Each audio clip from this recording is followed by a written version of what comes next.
આજથી આપણી શાળાની અંદર સંસ્કૃત સપ્તાહ દિવસ ઉજવવાનો 6 7 8 એમાં આપણે અલગ અલગ પ્રકારના પ્રોગ્રામો કરવાના. આજથી આપણે તમે જોયું કે પ્રાર્થના પણ સંસ્કૃતમાં ગવાય, ધૂન પણ સંસ્કૃતમાં ગવાય, પ્રતિજ્ઞા પણ સંસ્કૃતમાં ગવાય, પાછળથી ગીત પણ સંસ્કૃતમાં ગવાય.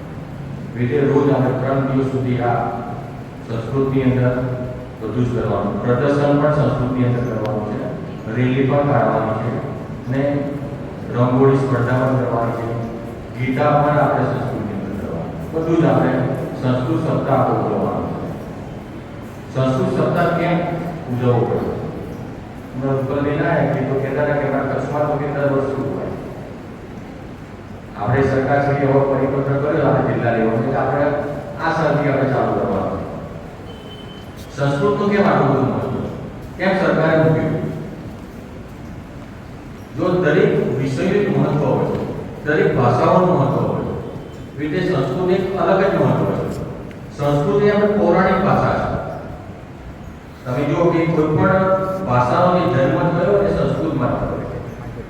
તમે અત્યારે કોમ્પ્યુટર પર કોડિંગ પર કરો છો ને એનો મોટો ભાગ સંસ્કૃત જ છે. કોઈ પણ ટેકનોલોજીનો જે વિકાસ થયો છે એની અંદર પણ સંસ્કૃત રહી છે.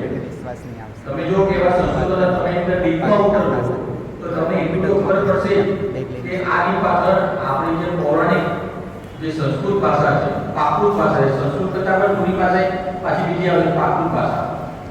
એ પ્રાકૃત ભાષામાં મારા ખ્યાલથી અત્યાર સુધી પીકે કોટાવાળા આ સ્કૂલની અંદર વિષય ચાલતો હતો પણ હવે કદાચ હવે ચાલતો નથી. આપણા ધોરણ 11 બાળકો પણ એ રાખતા હતા પણ હવે ધીમે ધીમે એ વિષય પ્રત્યે નિરસ થાય, શિક્ષકો મળતા નહીં એટલા માટે